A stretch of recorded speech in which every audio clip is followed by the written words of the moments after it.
Hello दोस्तों, PCS अभ्यास के इस प्लेटफॉर्म में आप सभी का स्वागत है। 15,000 एमसीक्यू की सीरीज में अभी हम लोग एंशिएंट हिस्ट्री पढ़ रहे हैं। अब एंशिएंट हिस्ट्री अब आपका समापन की तरफ निकल रहा है। अब आपके पास मेजर टॉपिक्स में संगम पीरियड बचा है जो कि आज ही खत्म हो जाएगा, और इसके बाद से लिटरेचर्स बचे हुए हैं, कुछ महत्वपूर्ण जो बुक्स हैं एंशिएंट ड्यूरेशन की, उन बुक्स के बारे में चर्चा करेंगे। और यहीं से हमारा मतलब अब मान के चलो कि आपकी अब देखो यहाँ से आपका मेडुअल पीरियड आ गया, तो मैक्स संभावना की जो हमारी कल की क्लास आएगी उसमें हम लोग मेडुअल पढ़ भी रहे होंगे। ठीक है, तो 1 घंटे की क्लास कंटिन्यूटी के साथ लेंगे, कोशिश करेंगे 50+ क्वेश्चंस यहां से हम लोग कवर करा लें। बहुत इंपॉर्टेंट टॉपिक है, आज 1-2 क्वेश्चन तो कंफर्म पेपर में आने वाला है। कल हम लोगों ने चालुक्य वंश से क्वेश्चन पढ़ना स्टार्ट किया था। हमको पता है कि जो चालुक्यों का सबसे प्रतापी शासक है वो था आपका पुलकेशिन द्वितीय, जो चालुक्यों की राजधानी है। तो राजधानी के बारे में कल ही हम लोगों ने देखा था, वातापी या बादामी जो है वो राजधानी रही है चालुक्य की। बादामी का पुलकेशिन द्वितीय बहुत फेमस नाम है, ध्यान देना है। ठीक है, और यहाँ पे देखिए फैक्ट लिखा हुआ, वातापी के चालुक्य जो राजवंश है उसका वास्तविक संस्थापक पुलकेशिन प्रथम को बनाता है। अच्छा, एहोल जो पुलकेशिन द्वितीय है, पुलकेशिन द्वितीय के बारे में हमने एक प्रशस्ति पढ़ी थी, सॉरी, उसका नाम है एहोल प्रशस्ति। इसके बारे में ऑलरेडी हम लोगों ने बहुत डिटेल में पढ़ चुके हैं। एहोल प्रशस्ति हमको पता है कि बहुत सारी हमको जानकारियां देती है, तो ये तो कल हम लोगों ने पढ़ा हुआ था। आप बता सकते हैं, कोई पता है क्या एहोल प्रशस्ति किसके द्वारा लिखा गया था? ये कमेंट बॉक्स में आप लोग कमेंट कर दो, एहोल प्रशस्ति किसके द्वारा लिखा गया था। आगे क्वेश्चन आएगा। अभी हम लोग अपने सिलसिलेवार तरीके से आगे बढ़ेंगे। देखो, चालुक्य डायनेस्टी के बारे में कुछ बेसिक्स चीजें तो आपको पता चल गया है। लेडीज को ध्यान देना है कि चालुक्य पीरियड एक ऐसा पीरियड था, आप 2 पीरियड याद रखना। एक पीरियड है सातवाहन का काल, ठीक है, सातवाहन काल, और एक ड्यूरेशन है आपका वो है चालुक्य काल, चालुक्य का काल। देखो, सातवाहन पीरियड में भी आपको वुमेन्स की स्थिति बहुत बढ़िया, लेडीज की स्थिति बहुत बढ़िया दिखेगी। नाम ही पड़ता था गौतमी पुत्र सातकर्णी, यानी गौतमी पुत्र उनकी माता जी का नाम था। गौतमी के पुत्र हैं कौन? सातकर्णी। चालुक्यों में भी देखोगे एडमिनिस्ट्रेशन में महिलाओं की बहुत ज्यादा भूमिका थी। तो आंसर इसका क्या बन जाएगा कि क्वेश्चन बन क्या रहा है कि which of the following dynasty, नीचे 4 डायनेस्टी का नाम लिखा है, चोल, पाल, चालुक्य और सेन। कह रहा है कि निम्नलिखित में से कौन ऐसी डायनेस्टी जो लेडीज को हाई रैंक पोजीशन देती थी एडमिनिस्ट्रेशन में? तो वो चालुक्य डायनेस्टी थी। कई सारे एग्जांपल मिलते हैं जिसमें विजय भट्टारिका जो महत्वपूर्ण एग्जांपल है, जो कि चालुक्यों के एडमिनिस्ट्रेशन में बहुत ज्यादा कंट्रीब्यूशन निभाई हुई है।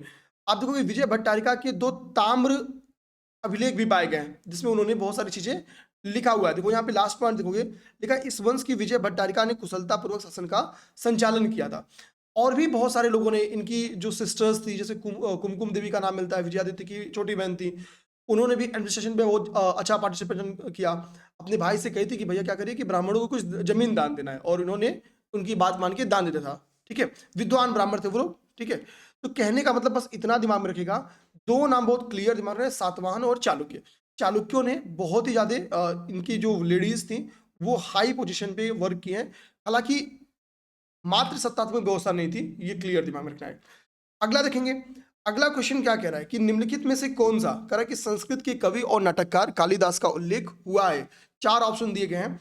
एक एहोल अभिलेख दिया है, दूसरा मिहिर भोज के ग्वालियर अभिलेख का नाम दिया है, तीसरा कुमारगुप्त के कर्मदंडा शिवलिंग अभिलेख दिया है, चौथा चंद्रगुप्त द्वितीय के मथुरा स्तंभ लेख दिया है।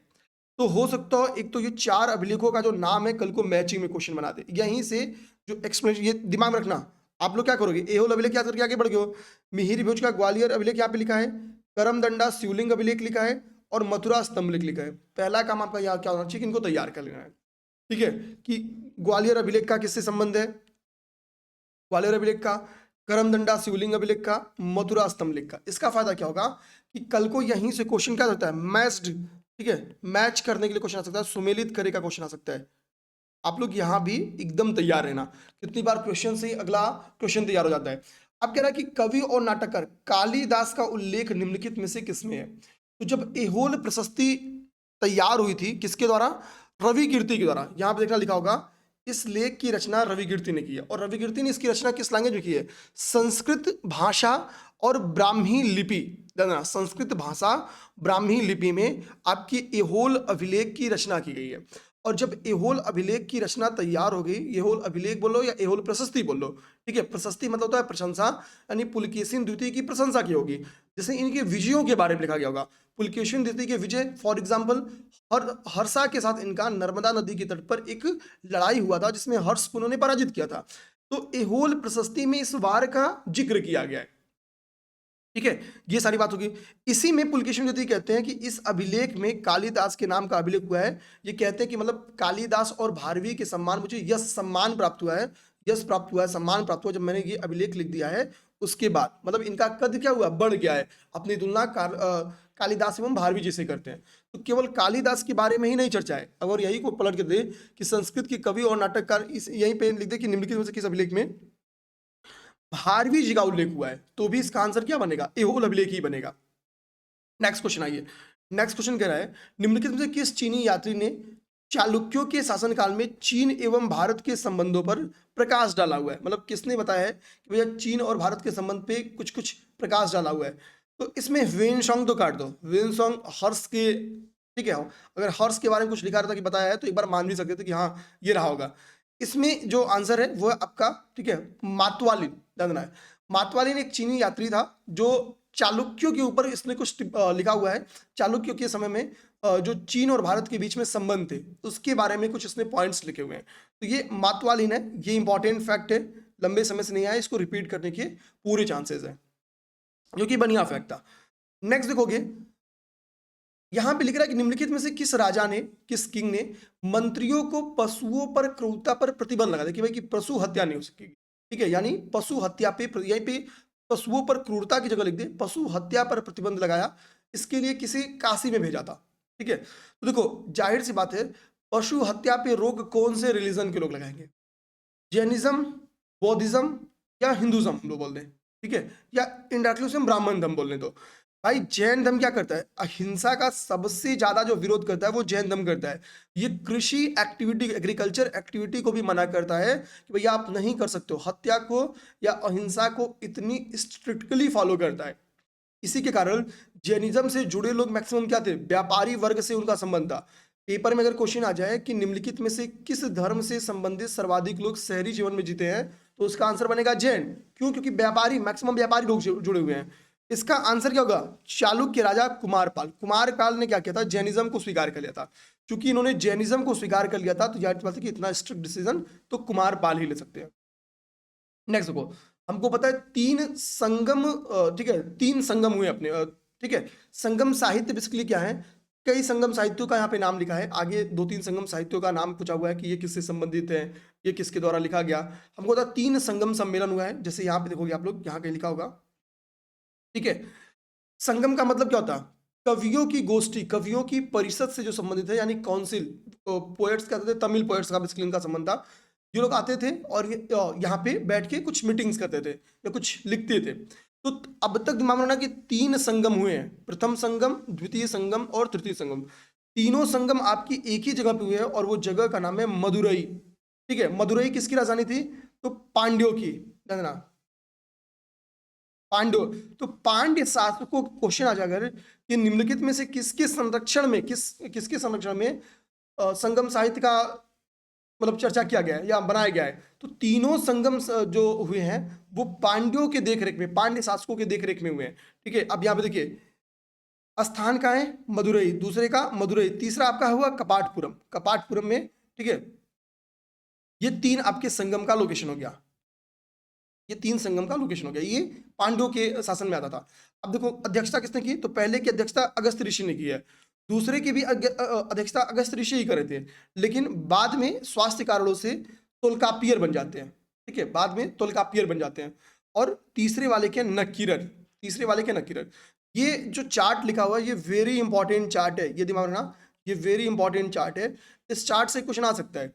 तो मदुरई, एक तो क्लियर दिमाग में रखो कि पांड्यों की राजधानी मदुरई थी, पांड्यों के देखरेख में हो रही है तो मदुरई में होगी। केवल दूसरा ऐसा है जो कपाटपुरम में हुई है, ये भी पांड्यों के ही क्षेत्र में पड़ता था। ठीक है, अगस्त ऋषि महान ऋषि थे इस समय के, तो अगस्त ऋषि को तवज्जो दिया जाएगा कि भैया आप संगम को क्या करेंगे, आप संगम जो हो रहा है उसको लीड करेंगे, ठीक है, जो गोष्ठी हो रही है उसको लीड करेंगे। तो अगस्त ऋषि ने लीड किया, लेकिन दूसरे संगम उनकी तबीयत खराब हो जाती है तो तोलकापियर बन जाते हैं, उसके बाद से नक्कीरर आ जाते हैं। तो ये आपको ऑर्डर तैयार हो गया होगा, तो बहुत बढ़िया रहेगा। एक क्वेश्चन तो यहाँ से फिक्स है।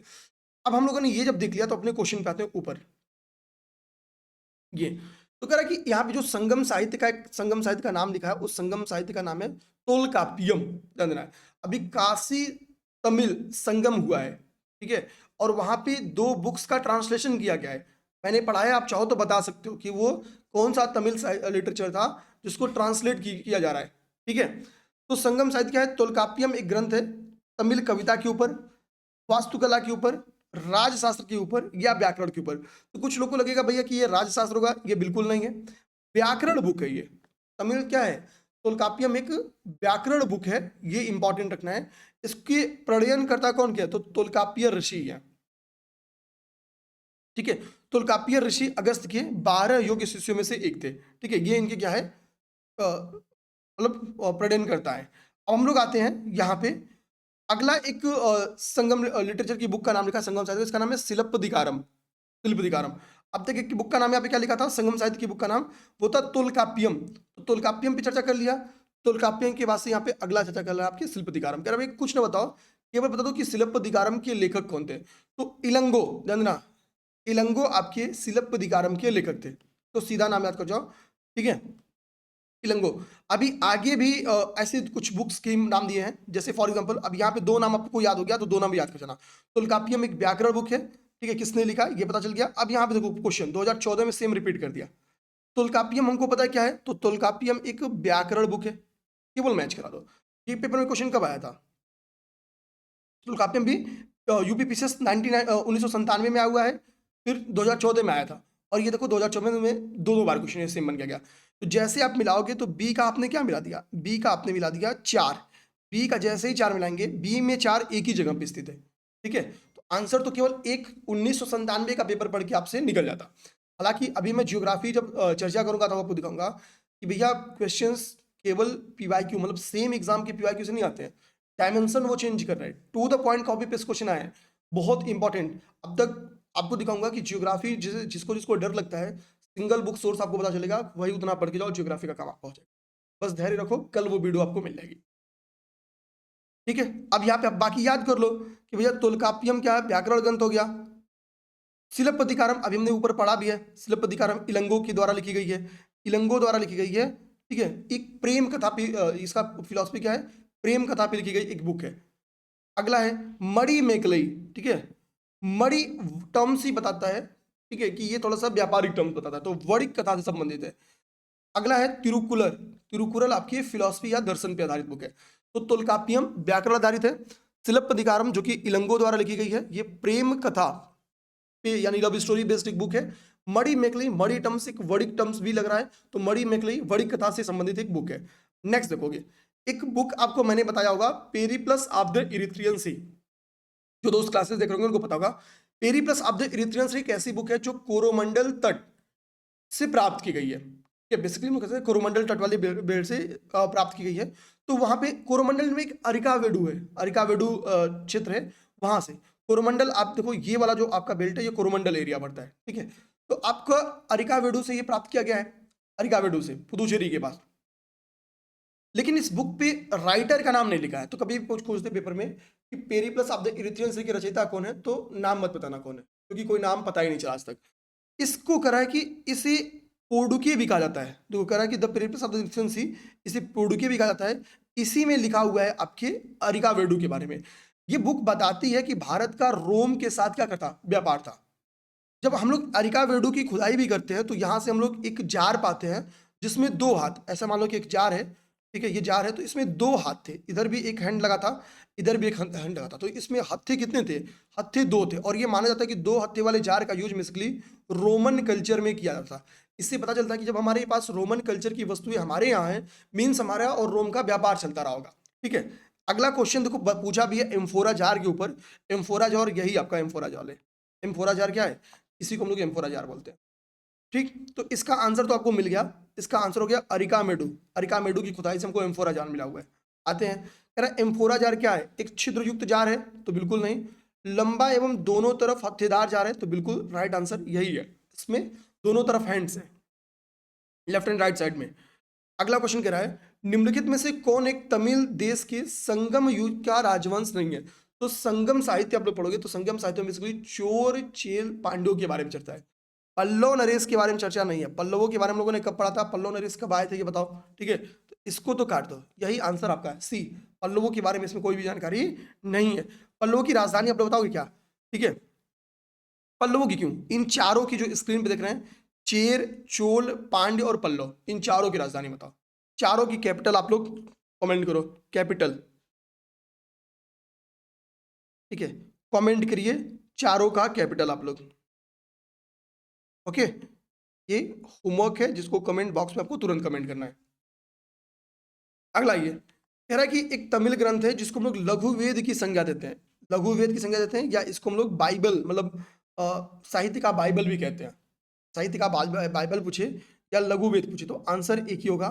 उस तमिल बुक का नाम है कुरल। तो तोलकापियम हम लोग देख लिए, शिलप्पदिकारम देख लिए। ठीक है, शिल्पदिकारम क्या है? एक प्रेम कथा किसके द्वारा लिखा गया है? इलंगू के द्वारा लिखा गया है। तोलकापियम क्या है? एक व्याकरण ग्रंथ है। और कुरल, जानना, कुरल एक ऐसा तमिल साहित्य है जिसको हम लोग बाइबल कहते हैं, जिसको हम लोग साहित्य का बाइबल या लघुवेद कहते हैं। ठीक है, इसका एक और नाम मिलता है मुप्पाल। ठीक है, इसकी रचना किसने की है? तो तिरुवल्लुवर के द्वारा की गई है। तिरुवल्लुवर को हम लोग ब्रह्मा का अवतार मानते हैं। ठीक है, इसकी रचना तिरुवल्लुवर जी के द्वारा की गई है। यहीं पे चाहो तो लिख लो तिरुवल्लुवर, तिरुवल्लुवर जी के द्वारा की गई है। नेक्स्ट देखेंगे, नेक्स्ट क्वेश्चन करा है यहाँ पे तमिल रामायणम या रामावतारम के लेखक निम्नलिखित में से कौन है? चार पर्सनालिटीज का नाम है, कंबन, नन्नय, कुट्टन और टिक्कन। ये चार नाम है। तो ध्यान देना कि जो तमिल रामायण है, तमिल रामायण का जो रचनाकार है या लेखक है, उनका नाम है कंबन। तो कंबन के द्वारा तमिल रामायण लिखा गया था। अगला है पांड्य राज्य की जीवन रेखा। आप देखोगे कि बेसिकली तमिलनाडु और थोड़ा सा आंध्रा वाला जो एरिया है, ठीक है, वहां पे आपको पांड्य डायनेस्टी देखने को मिलती है। तो कावेरी के दक्षिण वाला जो एरिया था, आप देखोगे वहां पे देखेंगे वेंगी एक्चुअली क्या ना, इसकी जीवन रेखा रहती है। मतलब जीवन रेखा का मतलब क्या हो गया कि बेसिकली जो फर्टिलिटी मिलती थी, जो एग्रीकल्चर के लिए वाटर सोर्सेज मिलते थे या ट्रेड के लिए जो मिलते थे, उसमें मैक्सिमम कंट्रीब्यूशन कौन निकालती थी? मैक्सिमम कंट्रीब्यूशन आपकी वेंगी निकालती थी। इसके लिए इसको हम लोग कहते हैं जीवन रेखा। ठीक है, अब आइए नेक्स्ट दिखाते हैं आपको। अगला लोग, आप क्वेश्चन नंबर कितना हो गया? 32 हो गया। ओके,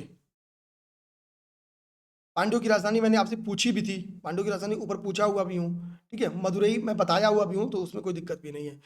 अब यहाँ पे क्या करा है? संगम पत्तन कौन से पश्चिमी तट पर स्थित थे? संगम पत्तन। ठीक है, आप एक बार अगर गूगल करोगे तो इजीली आपको टाइम्स ऑफ इंडिया की एक वो न्यूज कटिंग दिखेगा। ठीक है, मैंने किया है। मैं एक बार रुकिए, मैं नहीं होगा तो आपको दिखा भी देता हूँ।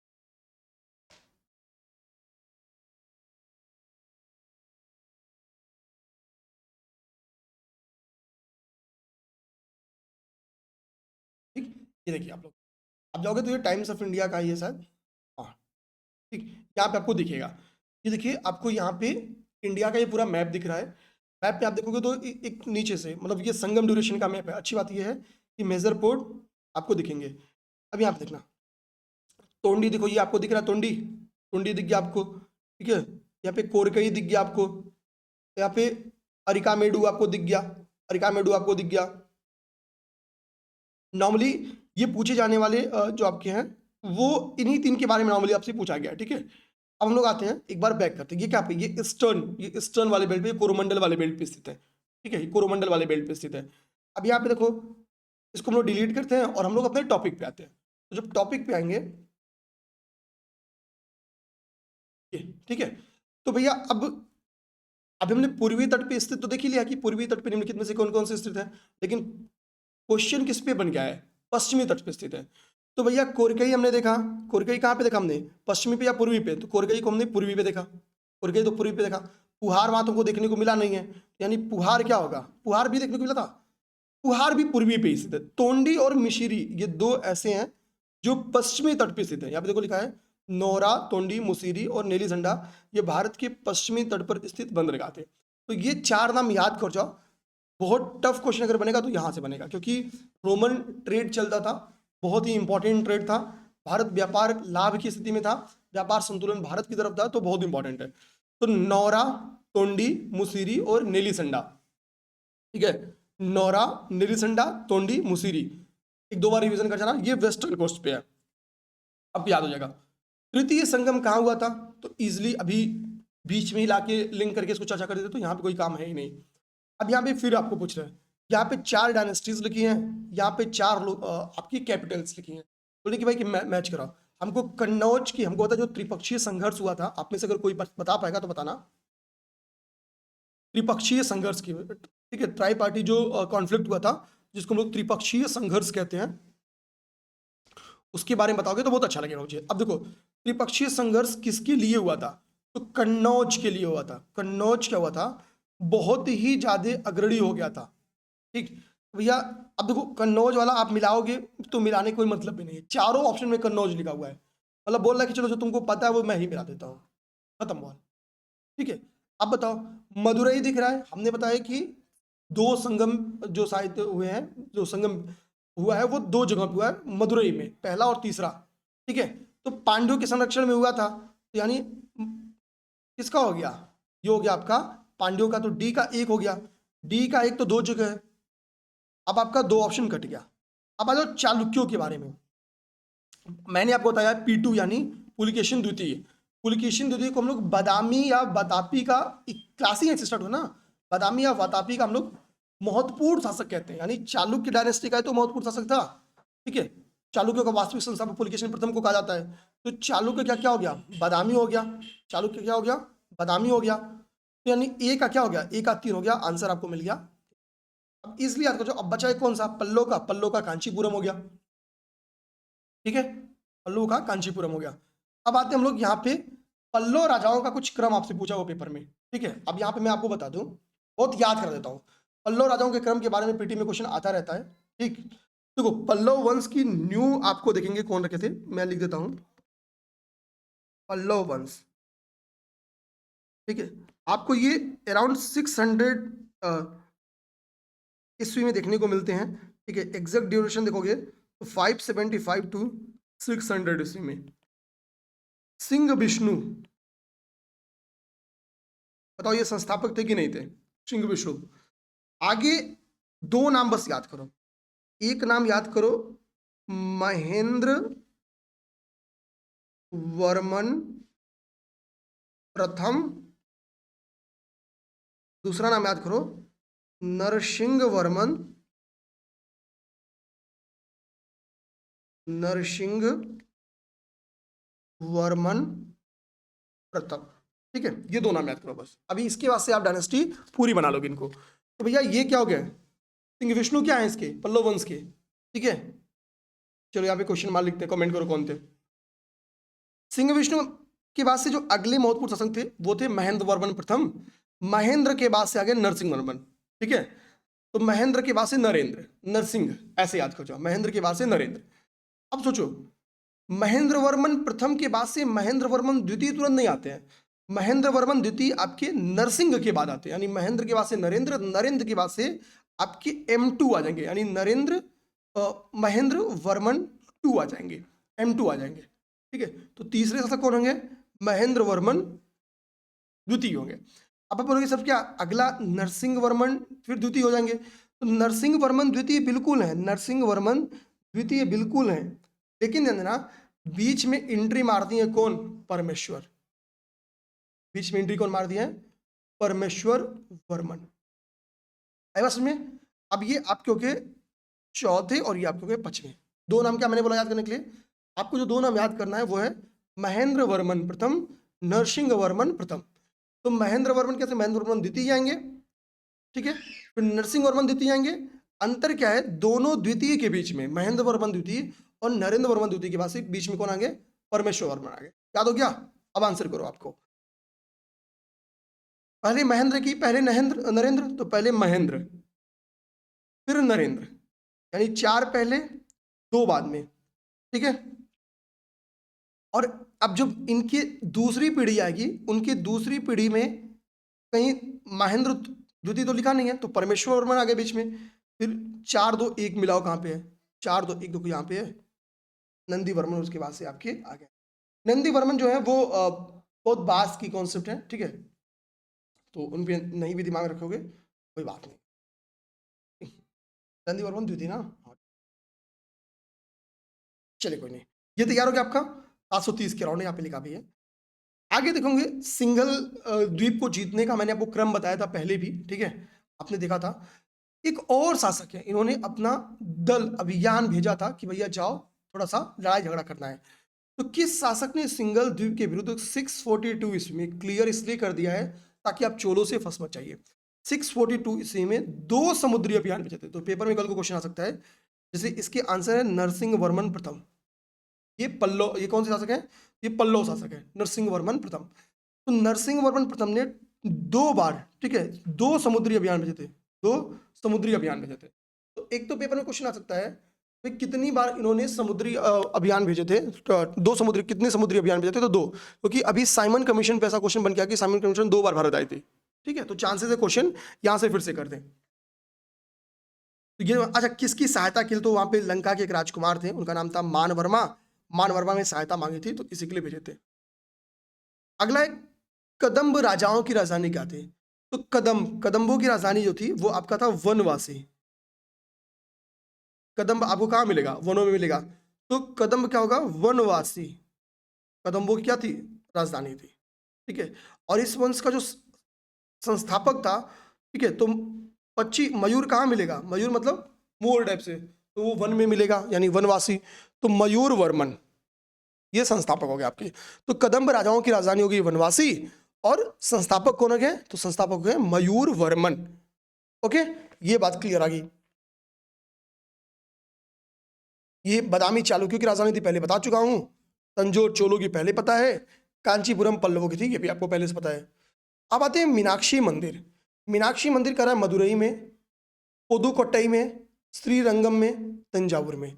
तंजावुर हमको पता है किसकी राजधानी थी? तंजावुर चोलों की राजधानी थी, ये चोला कैपिटल था। आंसर मदुरई। मदुरई में मीनाक्षी मंदिर आपका स्थित है। ये पांड्यों के द्वारा, पांड्य शासकों के द्वारा बनाया गया था। पांड्य शासकों के द्वारा इसको बनाया गया था, ठीक है। अब तक हम लोगों ने 20 क्वेश्चंस देख लिए। 20 क्वेश्चन पहला हम लोगों ने 27 मिनट में समझे हैं, ठीक है, बहुत डिटेल मिला के समझे हैं। अब देखो यहाँ पे क्या कर रहा है, हमको था कि कुछ पुराण, जैसे विष्णु पुराण, वायु पुराण, मत्स्य पुराण, ये पुराण जिस ड्यूरेशन में लिखे गए उस ड्यूरेशन के वंशों के बारे में जानकारी देते हैं। जैसे विष्णु पुराण हमको जो जानकारी देता है वो मौर्य वंश के बारे में जानकारी देता है। इसी तरीके से जो वायु पुराण है वो हमको गुप्त वंश के बारे में जानकारी देता है। ये दोनों स्टेटमेंट सही लिखा हुआ है।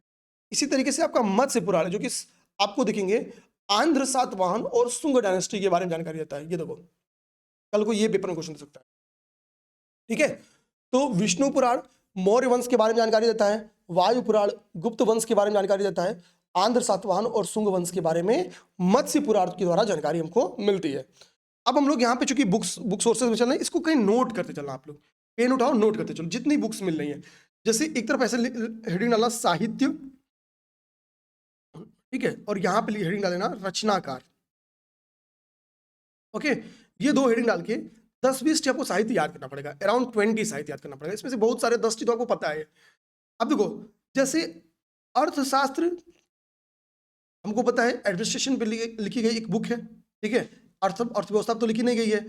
अब क्या अर्थशास्त्र किसकी है? चाणक्य की है, ये तो सबको पता है। कल्हड़ की राजतरंगिणी के बारे में इसी बार पेपर में आरओ में क्वेश्चन पूछ दिया है, ठीक है। अष्टाध्यायी, अष्टाध्यायी बचा आपका, और कामसूत्र बचा। पाणिनि बचे और वात्स्यायन। पाणिनि कामसूत्र तो लिखेंगे नहीं भाई, संस्कृत के महान विद्वान।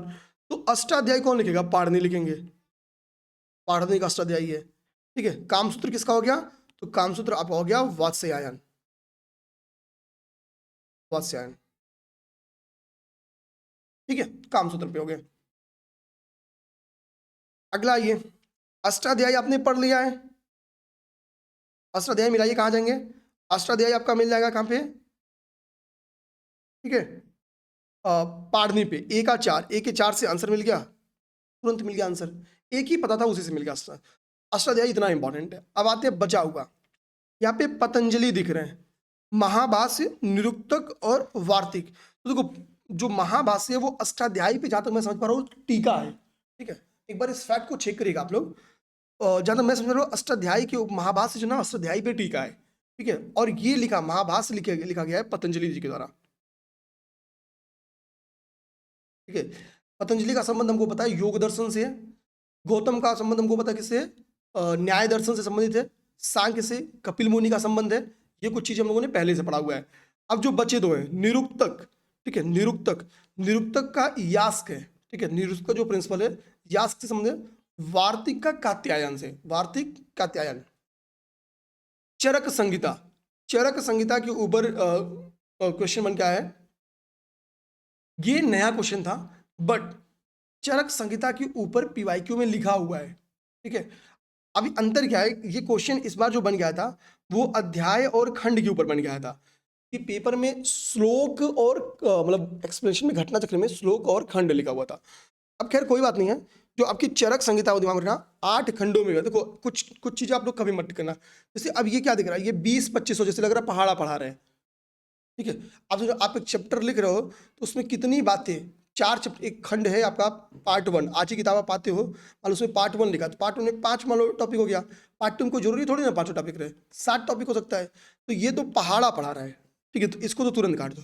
ऐसे ऑप्शन आपको तुरंत काट देने चाहिए, ठीक है, ऐसे ऑप्शन तुरंत काट देने चाहिए। अब ये आपका इसका आंसर है बी, मतलब एक ऑप्शन तो आप काट देना ऐसे ही। मुद्रा राक्षस किसका है? विशाखा दत्त का। आपको नहीं याद है, आप सोचो ना, विशाखा मतलब अब मान लो कि एक पेड़ है जिसमें खूब ढेर सारी शाखाएं हो, तो आपको दिखने से कैसा लगेगा कि राक्षस रहता है उस पे। तो मुद्रा राक्षस किसकी है? विशाखा दत्त की है, ठीक है। अब देखो जो मुद्रा राक्षस है, आप देखोगे ये गुप्तों की ड्यूरेशन में लिखी गई एक बुक है, गुप्तकालीन इतिहास या गुप्तकालीन संस्कृति के बारे में, गुप्ता पीरियड के बारे में आपकी चर्चा करती है। अगला आपके पास है 4 बुक का नाम लिखा, अमरकोश, मेघदूत, कामसूत्र और मुद्रा राक्षस। कह रहा है इनमें से किसका संबंध गुप्ता पीरियड से है। आपको दिख तो रहा होगा कि किसका पीरियड गुप्ता पीरियड से, आंसर दिख गया होगा। बट आप लोग ये कमेंट कर देना कि अमरकोश, मेघदूत, कामसूत्र और मुद्रा राक्षस किसके द्वारा लिखी गई है। तब तो मैं पानी पी लेता हूँ, ठीक है।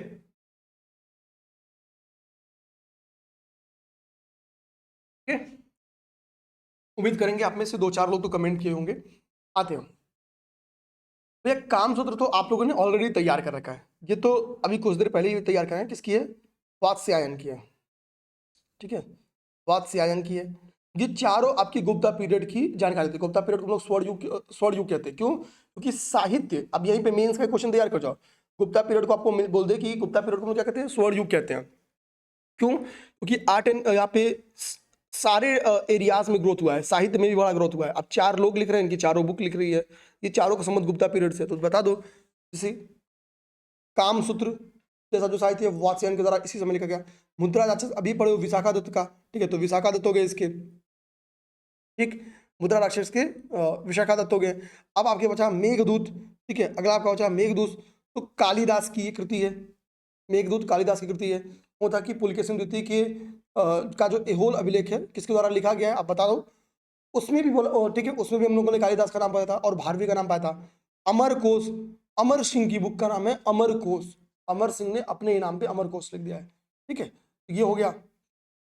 10 कुमार चरितम, 10 कुमार चरितम निम्नलिखित में से किसकी बुक है? तो ये एक बुक्स का एक वही दे दिया है। यहाँ पे 4 पर्सनालिटी, सूरदास, दंडीन, कालिदास और तुलसीदास। तो इन चारों पर्सनालिटीज की बुक का नाम लिख दिया। जैसे कालिदास के बारे में देखो, कालिदास के बारे में मेघदूतम अभी आप पा गए हैं, मेघदूतम तो अभी आप पा गए हैं। कालिदास की बुक में लास्ट में थोड़ा संस्कृत टर्म्स देखने को मिलता है, जैसे अभिज्ञान शाकुंतलम, ठीक है, कुमार संभो, ऋतु संघार, संभो संघार, मित्रम, विक्रमो वर्षीय, ठीक है। तो ये टर्म, ये बुक होगी आपकी कालिदास की, इंपॉर्टेंट याद कर जाना। तुलसीदास का इसी बार आरो में तुलसीदास पे क्वेश्चन आ गया था, उनकी किताब का नाम उनकी पत्नी के नाम में लिख दिया था, ठीक है। अब बताओ वो कुछ क्या था, गीतावली था कि कवितावली था, क्या था, ठीक है। तो तुलसीदास का रामचरितमानस, विनय पत्रिका और कवितावली। दंडीन 10 कुमार चरितम जो बुक है वो दंडीन का है, ठीक है। 10 कुमार, 10 राजकुमार मिल जाएं तो किसी को भी दंड दे सकते हैं, ठीक है, सोचो। तो 10 कुमार चरितम किसकी बुक है? दंडीन की बुक है। सूरदास, सूरदास में देखो सूर टम्स लिखा, सूर सागर, सूर टम्स आया, सूर सरावली, ये तो कभी नहीं भूलेगा। भूलेगा आपको तो क्या बोलेगा? साहित्य लहरी, ये इंपॉर्टेंट है, याद कर जाओ। आई बात समझ में? याद करा दिया। अब हम लोग देखेंगे करा कि निम्नलिखित में से भारत शास्त्रीय संगीत का बाइबल ग्रंथ संबंधित है। करा उत्तर भारतीय शास्त्रीय संगीत का बाइबल ग्रंथ संबंधित है सूर सागर से, सूफीनामा से, नाद विनाद से या नाट्यशास्त्र से, ठीक है। तो सूरसागर तो वैसे भी काट देना, ठीक है, ये कृष्ण प्रेम में ही लिखा गया होगा। तो नाट्यशास्त्र से इसका संबंध था, नाट्यशास्त्र, ये फैक्ट है, याद कर जाओ, ठीक है। उत्तर भारतीय शास्त्रीय संगीत का बाइबल ग्रंथ संबंधित है नाट्यशास्त्र से। अब अभी फिर 4 लेखक हैं, 4 रचनाएं हैं। अब इसमें मालविकाग्निमित्रम आपने पढ़ लिया है, ठीक है, ये तो पढ़ लिए। अच्छा, मालविकाग्निमित्रम किसका है? अभी जस्ट यहीं पे ऊपर हम लोग पढ़े हैं, मालविका और अग्निमित्र, यहाँ पे 2 ये प्रेम कथा है, कालिदास जी ने भी प्रेम कथा लिखी है।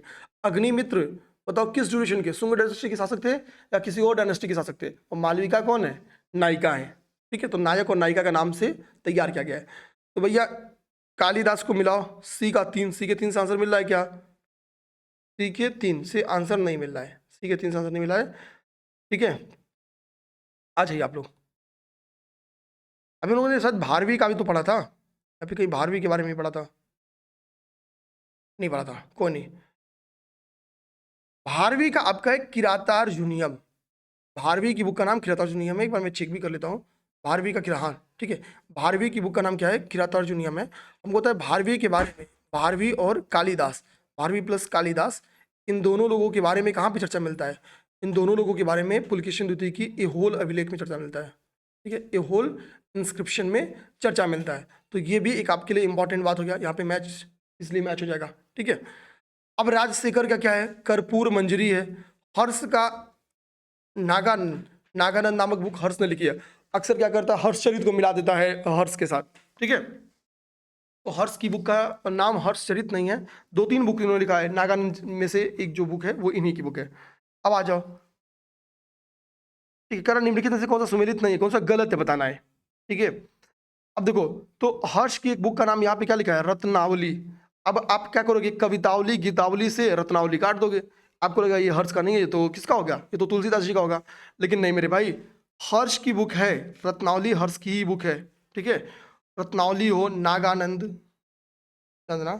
नागानंद, रत्नावली, ये सब क्या है? ये सब बुक्स हैं हर्ष की। कालिदास का क्या हो गया? रघुवंश, भास का, ठीक है, सप्तवास वदंतम, क्योंकि ये पूछ रहा है सही सुमेलित नहीं है। अच्छा, गलत, सही सुमेलित नहीं है वो पूछ रहा है। तो सी सुबुंधु का कादम्बरी मिला है, ठीक है। कादम्बरी जो रचना है वो वाणभट्ट की रचना है, कादम्बरी वाणभट्ट की रचना है, वाणभट्ट की रचना है, ठीक है। ये आप लोग कर लोगे। अभी हम लोग यहाँ पे भास का क्या मिल गया? स्वप्न वास वदंता, आभास, सपने में क्या होता है हमको? स्वप्न में आभास होता है, भास होता है, ठीक है। तो इजिली आप लोग मैच करा लोगे। अगला आपका मिलिंद पन्नो। मिलिंद पन्नो कह रहा क्या है? संस्कृत नाटक है, एक जैन वृत्तांत है, एक पाली ग्रंथ है, या एक फारसी महाकाव्य है। आपको कुछ नहीं सोचना है। आपको लगता है कि नहीं सर मैं समझ नहीं पा रहा हूं, तो मैं बताता हूं। तो मिलिंद पन्नो में लिखा क्या क्या है? मिलिंद पन्नो एक्चुअली 2 पर्सनालिटी हैं। एक हिंदू यवन शासक है जिसका नाम है मिनांडर, ठीक है। मिनांडर बाद में बौद्धिज्म को धारण कर लेते हैं। ये बौद्ध भिक्षुक नागसेन के प्रभाव में आते हैं, नागसेन के साथ ये तर्क वितर्क भी करते हैं। तो नागसेन और मिनांडर के बीच का जो तर्क वितर्क है वही मिलिंद पन्नो में लिखा गया है। अब सोचो, यानी ये बौद्धिज्म से संबंधित एक बुक हो गई, ये किससे संबंधित बुक हो गई? ये बौद्ध धर्म से, बौद्ध रिलीजन से संबंधित बुक हो गई। और बौद्धिज्म के बारे में सटीक जानकारी कहाँ मिली है, या मतलब किस लैंग्वेज में बौद्धिज्म का प्रचार हुआ है? तो पाली ग्रंथ, पाली में। तो पाली ग्रंथ है मिलिंद पन्नो। मिलिंद पन्नो क्या है? पाली ग्रंथ है। ये कॉन्सेप्ट आपको समझ में आया हो तो बताना। देखो, पाली भाषा में जो प्रचार हुआ बौद्धिज्म का, सर्वाधिक प्रचार इसमें, बाद में इन्होंने संस्कृत को एक्सेप्ट किया है जब महायान आ गया है। फिर देखो यहाँ पे दरबार कालिदास का नाम लिखा हुआ है, तो कालिदास हमको गुप्तों के ड्यूरेशन से संबंधित है। यहाँ पे गुप्त शासक खोजो, कौन सा गुप्त शासक है? हर्षवर्धन क्या गुप्त शासक है? नहीं। अलाउद्दीन क्या गुप्त शासक है? नहीं। चंद्रगुप्त द्वितीय गुप्त शासक है या समुद्रगुप्त गुप्त शासक है? बताइए इसका आंसर आप लोग, ठीक है। अब देखो यहाँ पे फिर वाणभट्ट का नाम आया। आप एक एक यहाँ पे दरबारी कवियों के नाम पूछ रहा है, आपको मैच करा दो, ठीक है। हरिशेण हमको पता है, हरिशेण समुद्रगुप्त के शासनकाल में रहते थे। मुझे लगता है हरिशेण प्रयाग प्रशस्ति से संबंध किसका है? आप बताओ, प्रयाग प्रशस्ति से संबंध किसका है? अब यहाँ पे देखो एक इस्लामिक शासक है अलाउद्दीन खिलजी का नाम। अब यहाँ पे बताओ अलाउद्दीन खिलजी का यहाँ पे एक ही नाम मिल रहा है जो मिडवल पीरियड से संबंधित, अमीर खुसरो। मैच करा दो, एक आचार मैच कराओगे, 2 जगह मैच कर गया। सी का 2 ऑटोमेटिकली मैच कर गया, हरिशेण का समुद्रगुप्त से, सी का 2 ऑटोमेटिकली। नहीं आता, नहीं आते भाई। कालिदास का नाम थोड़ा हम लोग इस्लामिक ड्यूरेशन में सुनते हैं, एंशिएंट पीरियड के शासक है, मतलब दरबारी कवि हैं, उनको तो कभी सोच ही नहीं सकते उनके साथ, तो एक ही नाम मिल रहा था अलाउद्दीन के साथ जो मैच करा सकते हो आप लोग। 50% तो बहुत आसान हो गया मिलाना। अब आपको दो में पहचानो, ए होगा कि डी होगा। अभी ओ डी पे फोकस करो। बी पे नंबर पे बी नंबर पे कौन है? बी में आपके कालिदास है। तेरा कालिदास का या तो दो होगा, कालिदास का संबंध करा या तो चंद्र समुद्रगुप्त से होगा, और कालिदास का संबंध या तो 4 नंबर से होगा। ठीक है, सॉरी, ये दोनों तो कट गया ना। कालिदास का संबंध या तो 1 नंबर से होगा, कालिदास का संबंध या तो 3 नंबर से होगा, या तो 1 नंबर से होगा या तो 3 नंबर से होगा। तो कालिदास हर्षवर्धन के समय कहाँ रहेंगे भैया? हर्षवर्धन के समय कभी कालिदास का नाम सुने हैं? नहीं, तो यानी चंद्रगुप्त द्वितीय है इसके। ठीक है, हर्षवर्धन के समय कौन है? बाणभट्ट है। राजतरंगिणी, राजतरंगिणी के बारे में देखो, राजतरंगिणी में भी कुल कितने तरंग है, पेपर में क्वेश्चन आता है। तो 8 तरंगों में लिखी गई एक बुक है, कश्मीर के इतिहास के ऊपर लिखी गई बुक है। 8 तरंग 8 पार्ट की जानकारी देते हैं। जैसे यहाँ पे देखो, कभी भी पेपर में क्वेश्चन इन 8 तरंगों के बारे में सेपरेटली बना सकता है, इसलिए पहले उसी को देखो आप लोग, जो क्वेश्चन पूछा है वो तुम लोग कर लेंगे। जो पहला 3 तरंग है वो कश्मीर की परंपरागत, यानी जो कश्मीर का ट्रेडिशनल हिस्ट्री है, कश्मीर की ट्रेडिशनल हिस्ट्री है, उसकी जानकारी देता है। 3 तरंग खत्म हो गया। चौथा, पांचवा और छठवां जो अगला 3 तरंग है, वो हमको कश्मीर की 2 डायनेस्टीज कारकोट और उत्पल वंश की जानकारी देता है। कारकोट और उत्पल वंश की जानकारी देता है। अगला जाओ, बचा 3 3 6 खत्म हो गया। 8 तरंग है, तो 7वां और जो 8वां है वो लोहार वंश का इतिहास बताता है। क्लियर समझना? यानी इसमें हम लोग पहले 3 तरंगों में कश्मीर की परंपरागत इतिहास को जानते हैं, अगले 3 तरंगों में कारकोट और उत्पल वंश की जानकारी है, अगले 2 तरंग यानी 7वां और 8वें तरंग में लोहार वंश की जानकारी है। तो 8 तरंगों में 8 तरंगों का संबंध, इन 8 तरंगों का संबंध किन से है, ये हमको पता चल गया। ये तो पता चल गया। अब समझो, राजतरंगिणी, राजतरंगिणी किसके द्वारा लिखा गया है? तो देखो, राजतरंगिणी लिखा तो कल्हड़ के द्वारा लिखा गया है, लेकिन ये कश्मीर पे उस वक्त शासक कौन था? तो जयसिंह शासक थे। ऐसा नहीं कि कल्हड़ ने ही पूरी राजतरंगिणी अकेले बना दी है। ठीक है, ये स्वास्थ्य कारणों से ये, ठीक है, हट जाते हैं, और इनकी जगह पे आते हैं 2 लोग। उन 2 शख्स का नाम है जोनराज और श्रीवर। श्रीवर जो थे वो जोनराज के क्या थे? शिष्य थे श्रीवर। ठीक, एक कश्मीर के शासक होते हैं, उनका नाम है वो जैनुल आबदीन। शायद यहाँ पे कहीं नाम लिखा है क्या उनका? यहाँ लिखा है कश्मीर के शासक जैनुल आबदीन, यहाँ पे ध्यान देना, कश्मीर के शासक जैनुल आबदीन। तो जैनुल आबदीन के ये क्या थे? ये संरक्षक थे, या हम लोग कह सकते हैं विद्वान थे, उनके दरबार में जो रहते थे। इन्हीं के कहने पे इन दोनों लोगों ने उसको पूरा कर दिया। ठीक है, राजतरंगिणी को पूरा कर दिया। अंतिम भाग किस पे लिखा गया है? तो लोहार डायनेस्टी, 7वां 8वां भाग लोहार डायनेस्टी पे है। अब आगे आते हैं, कह रहा है कि हर्ष के कौन सी रचना है? तो हर्ष चरित तो नहीं है, और हमने पहले एक पढ़ चुका है, नागानंद के बारे में पढ़ चुका है कि नागानंद और रत्नावली उनकी है। 2 के बारे में पढ़ चुका है, यानी 3 तो नहीं होगी। 3 नहीं होगी तो सोचना ही नहीं था क्या होगा। बहुत आसान है। ठीक है, बहुत सबसे आसान ऑप्शन लेना, वो काटो मेरे भाई। देखो, हर्ष के साथ हर्ष मैच करा था, काट दो। ये क्या होता है कि 10 में से एक ही केस में सही होता है। ठीक है, जैसे अमर सिंह का अमर कोश सही हो जाएगा, लेकिन हर्ष का हर्षचरित नहीं सही होगा। आगे बात समझ में? बीच बीच में जितने होमवर्क दिए गए हैं, सारे होमवर्क को कमेंट बॉक्स में कमेंट कर देना। अराउंड 45 मिनट की क्लास हो गई है, अभी क्लासेस अराउंड 10 मिनट्स की और चलने वाली है, 10-15 मिनट की क्लासेस और है। अब अगला देखो, अगला कह रहा निम्नलिखित में से कौन सा सही सुमेलित है? केवल सही, कभी भी नहीं पूछे या सही पूछे, ऐसे बीच में ध्यान देना। सॉरी, कह रहा कि सही नहीं से है। ठीक है, क्वेश्चन क्या कर रहा है? निम्नलिखित में से कौन सा एक सही सुमेलित नहीं है, गलत सुमेलित है। नहीं को ब्लॉक करो। बीच में नहीं आ जाए तो मैक्सिमम चांस होता है कि इसका आंसर या तो ए होगा या तो डी होगा। ए क्यों होता है? भैया पहली बार ऑप्शन में पहचानने से गलती हुई तो अंतिम तक जाओ, कोई मार दो, गलत हो गया। डी ऑप्शन इसलिए करते कि पहले 3 में क्या पता गलती करवा ले। अब देखो, माल विकाग्नि मित्रम आप लोग पढ़ चुके हो, मुद्रा राक्षस भी पढ़ चुके हो। हर्ष का यहाँ पे देखो लिख रहा है कर्पूर मंजरी। हमने ऊपर पढ़ा नागानंद, रत्नावली, और एक बुक कौन पढ़े हो आप लोग? प्रियदर्शिका। ये आपकी हर्ष की है। कर्पूर मंजरी कर्पूर मंजरी, हाँ बिल्कुल बिल्कुल, राजशेखर की बुक है। यहाँ पे देखिए, कर्पूर मंजरी किसकी बुक है? राजशेखर की। ओके, राजशेखर गुर्जर प्रतिहारों के दरबार में रहते थे। ठीक है, गुर्जर प्रतिहार एक राजवंश डायनेस्टी थी। ओके, ये तो मैंने पहले ही बता दिया, मालविका मित्रों को क्या रहे। ठीक है, मालविका मित्रों के बनाने के करा, ये 5 अंकों का नाटक है। आजकल ऐसा क्वेश्चन बनाने लगे यूपीपीसीएस, क्वेश्चन क्या पता दे ही दे भाई कितने अंकों का नाटक है ये। अग्निमित्र क्या है? पुष्यमित्र शुंग के ये वो है लड़के। क्या आप बताओ, पुष्यमित्र शुंग ये वही हैं जिन्होंने, जिनके पुरोहित हुआ करते थे कौन? इन्होंने 2 अश्वमेध यज्ञ करवाए थे। ठीक है, 2 अश्वमेध। इनके पुरोहित का नाम बताओ, मैं फॉरगेट कर रहा हूं। इनके पुरोहित का नाम था, ठीक है दिमाग से उतर गया। इनके पुरोहित का नाम आप कमेंट कर दो, ठीक है दिमाग में, अभी वो रिकॉल नहीं हो पा रहा है। अयोध्या अभिलेख से, अयोध्या लेख से, अयोध्या इंस्क्रिप्शन से पुष्यमित्र शुंग के बारे में, ये शुंग डायनेस्टी ब्राह्मण डायनेस्टी थी। हाँ पतंजलि, अभी रमन ने बता दिया पतंजलि। ठीक है, मतलब बहुत ही फेवरेट नाम है। ठीक है, योग दर्शन से संबंधित है, हमको पता है। आते हम लोग, कह रहा है गोद गीत गोविंद के गीतकार जयदेव किसकी सभा को अलंकृत करते थे, यानी जयदेव किसके दरबारी कवि थे। ठीक है, तो एक तो यहाँ पे गीत गोविंद की रचयिता का नाम क्वेश्चन में लिख दिया, तो कल को पेपर में क्वेश्चन पूछ सकता है कि गीत गोविंद के रचयिता कौन है, तो गीत गोविंद के रचयिता कौन हो गया? जयदेव हो गया। तो एक तो पीटी का क्वेश्चन यहीं से निकल जाएगा आपके।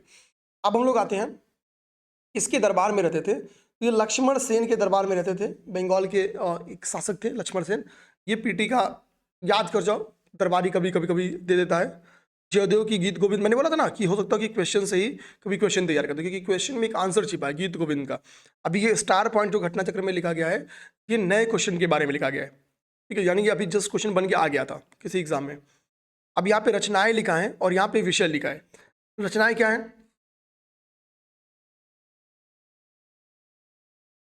अष्टांग संग्रह, दसरूपक, लीलावती, महाभास, और उनका संबंध निम्नलिखित में से किससे इनका संबंध है। ठीक है, किससे उनका संबंध है ये बताना है। अब यहाँ पे देखो, अभी यहाँ पे एक यहाँ पे पूरा डिटेल एक्सप्लेन ही किया गया है लीलावती उलावती के ऊपर। भास्कराचार्य वाला कॉन्सेप्ट कहाँ पे है? ये यहाँ पे देखो पहले आप लोग, ये यहाँ देखो, फिर उस क्वेश्चन को डिस्कस करेंगे। पहले हम लोग क्वेश्चन नंबर 27 को डिस्कस करेंगे। निम्नलिखित में से कौन बीजगणित के क्षेत्र में अपने योगदान के लिए विशेष रूप से जाना जाता है? पहले ये क्वेश्चन देखो, 27 नंबर पे है। तो यहाँ पे नाम क्या है? आर्यभट्ट। देखो आर्यभट्ट और ब्रह्मगुप्त ने भी बीजगणित पे काम किया है, नो डाउट। ठीक है, हमको पता है पाई के मान के लिए हम लोग आर्यभट्ट को जानते हैं, आर्यभट्टिका इनके द्वारा लिखा गया था, बहुत सारी चीजें हम लोग जानते हैं। लेकिन जो मेजरली जो आपका बीज गणित है, ठीक है, बीज गणित के ऊपर आपका काम किया है सर्वाधिक भास्कराचार्य ने, भास्कराचार्य जी ने। भास्कराचार्य जी की एक पुस्तक थी जिसका नाम था सिद्धांत शिरोमणि, सिद्धांत शिरोमणि। और सिद्धांत शिरोमणि के कुल 4 पार्ट है। 4 पार्ट कौन से हैं? पहला पार्ट उनका है लीलावती, दूसरा पार्ट है बीजगणित, तीसरा पार्ट है गणिताध्याय, चौथा पार्ट है गोलाध्याय। तो सिद्धांत शिरोमणि कितने भाग में है? 4 भाग में। लीलावती, बीजगणित, गणिताध्याय, गोलाध्याय, ये 4 पार्ट हो गया। तो भैया यहाँ से पता चल गया आपको कि लीलावती का संबंध किससे है? भाई ये गणित के क्षेत्र में लिखा गया है सिद्धांत शिरोमणि, 4 भाग में वही है, तो यानी इसका संबंध मैथमेटिक्स से हो गया। ये तो अब समझ में आ गया। यहीं से ये पीटी में सेपरेटली क्वेश्चन बन के आ सकता है।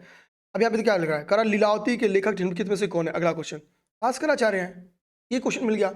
ऊपर पूछ रहा कि किससे संबंधित है, लीलावती का संबंध किससे हो गया? लीलावती का संबंध आपके गणित से हो गया। तो सी का तो हो गया आंसर 3। सी का आंसर क्या हो गया? 3 हो गया। सी का 3 मिलाते ही आंसर मिलेगा। क्लियर बात? अब देखो एक क्वेश्चन समझाया हूं, 3 क्वेश्चन इससे आपने लगा दिया एक क्वेश्चन समझाने से। ठीक है, अब बचा क्या? अब यहां पे बचा आपका महाभास। देखो महाभास जो आपका है, ठीक है, वो क्या है? वो आपका एक व्याकरण ग्रंथ है। महाभास आपका एक व्याकरण ग्रंथ है। अब अगला क्या है? 10 रूपक। 10 रूपक आपका 10 रूप किसके पास होगा? 10 टी रूप बता, वो नाटक करेगा। ठीक है, तो नाटककार। तो 10 रूपक आपका हो गया नाटककार, नाट्य कला से संबंधित हो गया। अष्टांग संग्रह आपका आयुर्विज्ञान से संबंधित एक बुक होगी। अष्टांग संग्रह आयुर्विज्ञान से, अष्टांग संग्रह आयुर्विज्ञान, 10 रूपक, नाट्यकला, लीलावती, गणित, महाभाष्य, व्याकरण। तो इसका आंसर हो गया ऑप्शन नंबर बी। नेक्स्ट आते हैं, अगर तुम्हारा अधिकार कर्म पर है, फल की प्राप्ति पर नहीं, यह निम्न में से कहाँ लिखा गया? तो भाई कि ये तो लग रहा है कि भाई ये कर्म का उपदेश है, कर्म के फल का सिद्धांत है, श्री कृष्ण जी ने ही कहा होगा। जो यहाँ है वो अन्यत्र भी है, मतलब जो यहाँ मौजूद है वो अन्यत्र भी है, और जो यहाँ नहीं है वो कहीं नहीं है। ये किस ग्रंथ में लिखा गया है? तो महाभारत में यह ग्रंथ लिखा गया है कि जो यहाँ है वो अन्यत्र भी है, जो यहाँ नहीं है वो कहीं नहीं है। तो महाभारत में ये बात लिखी गई है। सर्ववर्मा राजतरंगिणी किसकी है? आपको पता तो होगा, ये शूद्रक, विज्ञानेश्वर और कल्लड़, ठीक है, 4 बुक है। तो एक यहाँ पे कात्रांत, तो तंत्र, सर्वतंत्र, ठीक है, तंत्र मंत्र कौन लगाता है? जो सर्व दुखियारा हो, तो सर्ववर्मा की बुक का नाम है का तंत्र। का तंत्र मैं ऐसे याद किया हूं, सर्वतंत्र करके याद किया हूं, ठीक है। सर्ववर्मा का क्या है? का तंत्र है, ठीक। तो ये आप याद कर लो। तो सर्ववर्मा का क्या हो गया? का तंत्र हो गया। का तंत्र कहां पे लिखा गया है? 1 आचार, 1 आचार जाओगे तो 2 जगह 1 आचार, 1 आचार 2 जगह है। और सी का 1 दोनों जगह है। सी का 1 यानी विज्ञानेश्वर, विज्ञानेश्वर का मिताक्षरा हो गया, ठीक है। मिताक्षरा किसकी बुक हो गई? विज्ञानेश्वर की, विज्ञानेश्वर की। ये हो गया। राजतरंगिणी सबको पता भाई किसका है? कल्लड़ की है। राजतरंगिणी किसकी है? कल्लड़ की है। अब आपके पास बचे शूद्रक, तो शूद्रक बचे, तो शूद्रक की बुक का नाम क्या हो गया? मृक्षकटिकम। मृक्षकटिकम किसकी बुक हो गई? शूद्रक की। आ जाओ आंसर भैया, देखो यही है, ठीक है। मृक्ष शूद्रक का मृक्षकटिकम हो गया, विज्ञानेश्वर मिताक्षरा हो गया, कल्लड़ का राजतरंगिणी हो गया। फिर यहाँ पे आ जाओ। अब देखो ये इंपॉर्टेंट है, इधर करंट में 2 साल से 3 साल में पिछले 2 बार क्वेश्चन बना के दे दिया, ठीक है। ये याद कर जाओ, ये याद कर जाओ। अब देखो 2 के नाम में राग है, एक के नाम में रागमाला है, दूसरे के नाम में राग विभोद है, ठीक। अब देखो रागमाला और राग विभोद पहले तैयार करो। तो रागमाला, माला के से संबंध किसका है? पुंडरीक विट्ठल से, पुंडरीक विट्ठल का संबंध रागमाला से, और राग विभोद का संबंध सोम से है, सोमनाथ से है। ये 2 नाम पहले याद करो। रागमाला, माला हो गया पुंडरीक विट्ठल, लग रहा है कंठमाला, ठीक है। तो पुंडरीक विट्ठल से संबंध हो गया। राग विभोद हो गया, सोमनाथ से आपका संबंध हो गया। रस कौमुदी, ठीक है। तो कंठ में क्या है? रस भरा हुआ है, तो रस कौमुदी क्या हो गया? श्रीकंठ का हो गया, श्रीकंठ का रस कौमुदी हो गया। चतुर्दंडी प्रकाशिका वेंकट मकिन का है, ठीक है। या वेंकट कह कि यहाँ पे पहले नाम वेंकट रमन लिखा था, ठीक है, लेकिन एक्चुअली इनका नाम है वेंकट मखिम, नाम है इनका, ठीक है। ये बोला कि नाम थोड़ा सा गलत लिखा था, ठीक है, लेकिन कोई बात नहीं है, आप वेंकट रमण याद कर लो, कोई बात नहीं है, ठीक है। तो ये हो गया वेंकट रमण। शून्य की खोज किसने की? तो भाई भारतीयों ने की, अरबों अरब यहाँ से लेके चले गए थे अपने पास। वरामिहिर की पंच सिद्धांतिका आधारित है पर्शियन ज्योतिर्विद्या पर, ईरानियन ज्योतिर्विद्या पर, मेसोपोटामियन ज्योतिर्विद्या पर, या यूनानी ज्योतिर्विद्या पर। तो वरामिहिर की जो पंच सिद्धांतिका है वो यूनानी ज्योतिर्विद्या पर, यानी जो ग्रीक ज्योतिर्विद्या है उसके बेस्ड है। निम्नलिखित में से किस भारतीय गणितज्ञ ने दशमलव का स्थानिक मान बताया था? तो भैया आर्यभट्ट, ये संबंध है आर्यभट्ट का। 2 और हम लोग देखेंगे क्वेश्चन, इसके बाद से ब्रेक करेंगे क्योंकि 1 घंटे की क्लास होने जा रही है। मत्त विलास प्रहसन के लेखक कौन है? देखो मत्त विलास प्रहसन, प्रहसन, हसन मतलब हंसना, तो ये भी एक नाटक है। मत्त विलास प्रहसन का भी सब्जेक्ट क्या है? एक नाटक है। किसके द्वारा लिखा गया है? तो पल्लव नरेश महेंद्र वर्मन के द्वारा। किसके द्वारा? महेंद्र वर्मन के द्वारा लिखा गया है। इसमें बेसिकली क्या गया है? जो धार्मिक आडंबर है उस पर हंसा गया है, कटाक्ष किया गया है। मनुस्मृति क्या है? मनुस्मृति कानून से संबंधित बुक है। सामाजिक व्यवस्था से, अर्थशास्त्र से मैक्सिमम लोग कानून मानेंगे, लेकिन इस सामाजिक व्यवस्था को मेंटेन करने के लिए इसने कुछ बातें बताई गई हैं। तो मनुस्मृति का संबंध क्या है? सामाजिक व्यवस्था से संबंधित है। तो अब तक हम लोग लगभग 50 क्वेश्चन नेट हमने आज किया है, ठीक है। टाइम कितना लगा है? 53 मिनट 51 सेकेंड। वीडियो अच्छी लगी है तो प्लीज मेरे दोस्तों वीडियो को लाइक कर लेना और अपने दोस्तों में शेयर कर देना। अब हम लोगों ने यहाँ तक कंप्लीट कर लिया है। अब हमारे पास केवल एक छोटा सा टॉपिक पूर्व मध्यकाल बच रहा है। इसके बाद से हम लोग मेडोल, यानी कल हम लोग की मेडोल स्टार्ट हो जाएगी, क्योंकि तो इसमें केवल 20 क्वेश्चन है, 30 क्वेश्चन मान लो मैक्सिमम, 26 क्वेश्चन पूर्व मध्यकाल में से था, तो 30, यानी कल हम लोग आपकी मेडोल हिस्ट्री स्टार्ट कर देंगे। जब हम लोग कल की क्लास करेंगे तो मेडोल हिस्ट्री भी पढ़ते हुए मिलेंगे, ठीक है। तो मिलते हैं हम लोग फिर नेक्स्ट क्लास में। जय हिंद, जय भारत।